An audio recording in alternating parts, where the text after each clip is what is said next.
Should you clean up your garden in the fall or should you wait till spring? There are gardening advocates on both sides of this issue. Join me today as I give you 7 reasons why you should clean up your garden and landscape in the fall, and 7 reasons why you shouldn't.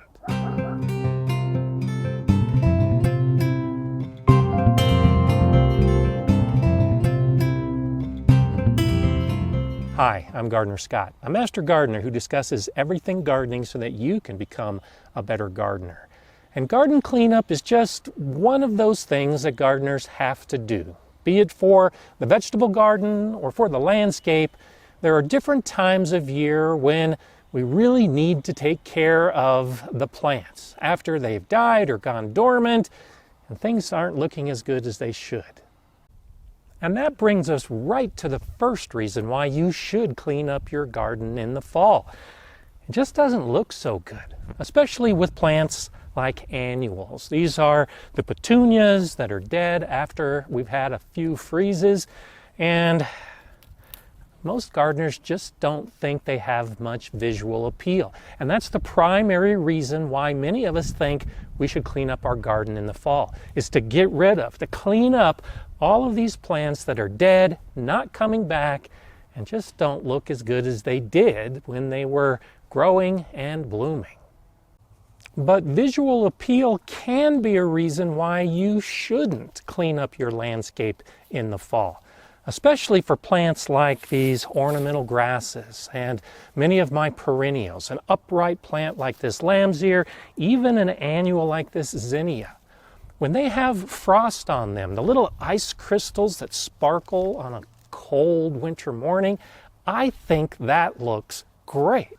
So in this area of the garden, I'm really not going to be cleaning much up at all because I want that visual appeal through the winter to give me kind of a 4-season garden. I encourage gardeners to get to know the primary pests in their garden because when you know your pest, you can understand its life cycle. And many pests will overwinter on some of our plants. And so there's another reason why you should clean up your garden in the fall, to get rid of that protective habitat over the winter months, like with these raspberries. I've got raspberry cane borers in this area. So if I leave these canes up over the winter, well, there's a chance that there's a larva growing inside of it, and it will eat its way out next year and destroy the cane. Now, this variety I don't have to worry about. It flowers and fruits on the same year's growth. But that's one reason why I'm growing it, is to chop all of this down in the fall to eliminate any possibility that that insect can find its way into my garden. But not all insects are bad, and not all animals are bad in your garden. So when it comes to cleaning up piles of brush and leaves, I leave them in place in the fall because this is where many of the birds and some of my beneficial insects are going to be overwintering. So just like you have to understand the pests in your garden, you have to understand the beneficials in your garden and give them a habitat where they can overwinter. So in some sections, I might be cleaning it up, but in other sections, no, I shouldn't clean it up because I want those beneficial insects and animals in my garden, so I'm giving them a place to live. I already have bags and bags of leaves and pine needles, material that I'm going to use as mulch.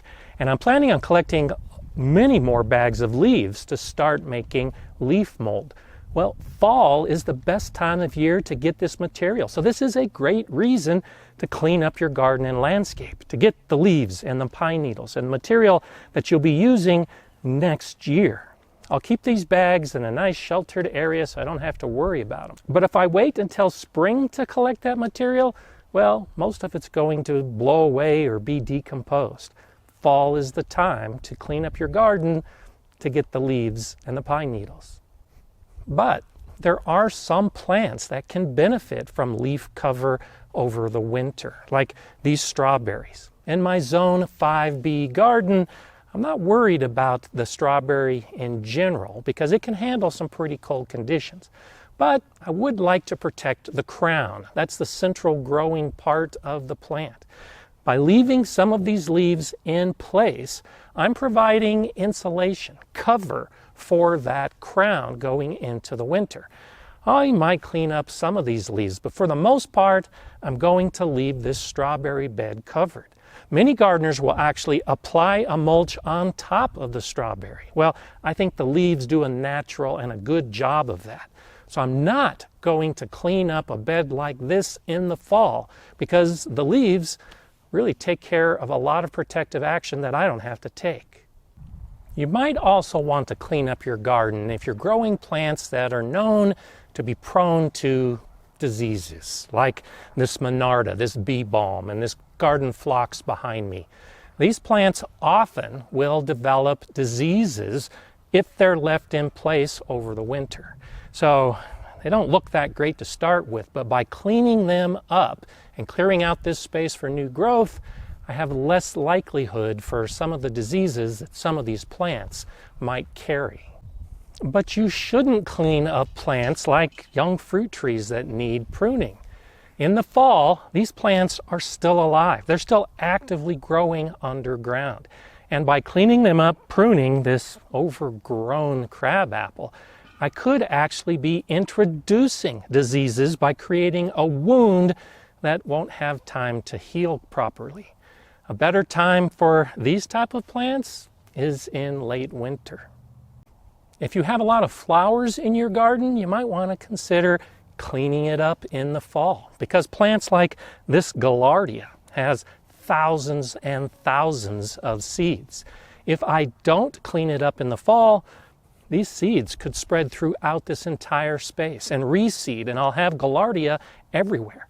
That's okay if you're trying to naturalize an area, but if you're trying to keep a tidy garden with specific flowers in specific sections, well, by cleaning them up before the seeds spread, you can save yourself a lot of future work. But maybe you shouldn't clean up your landscape if you have native flowers like this. These plants produce thousands and thousands of seeds too, but these are the seeds that my native birds will eat. So it's a food source for them through the winter. It would be nice to clean them up, but I can wait until spring when all the seeds are eaten for these plants. I'm leaving them in place in the fall. And for big leafy plants, you should probably consider cleaning them up in the fall as well. My rhubarb, my comfrey, especially hostas. It's best to clean them up before they clump and then become matted, and then maybe mold sets in. They can also hinder some of the new growth in the spring, and especially a plant like comfrey that can handle really cold conditions, it's going to want to grow very quickly. And that tender hosta growth needs space. If it's matted by a lot of that big leafy material, you're going to hinder a lot of the growth of that plant. My front yard is still pretty new. Most of these plants just went in this year. So for me to clean up this space really doesn't take much effort at all. But once all of these bushes are grown and the grasses are grown and all the flowers, the annuals and the perennials are in place another year or two from now, it's going to be a lot of work. And that may be a reason not to do it in the fall. You're tired from a long gardening season. You want a break. And then to come out and have to clean a very large area, well, sometimes it's just easier. It just feels better to put off a task like that until the spring. But the opposite holds true as well. I do take the time and effort to get all of my vegetable garden beds cleaned out in the fall and amended. So there's plenty of time for the material to start decomposing to make the soil richer. This way, by cleaning up my vegetable garden in the fall, it's all ready to go in the spring. So I can start putting seeds in and plants in as soon as the weather cooperates without having to worry about doing a lot of that work. I can get started right with the spring season because the beds have already been done. And a big reason why I often don't do a lot of garden cleanup in the fall may seem a little silly, but It's because it's too cold. I live in a region where winter hits and it can be extremely cold right away. We don't have a gradual lead in to winter in very many years. And so suddenly it's fall and it's cold and I'm supposed to get outside and work after enjoying all of those warm days of summer. Well, it's just too uncomfortable. I just don't like working in the cold.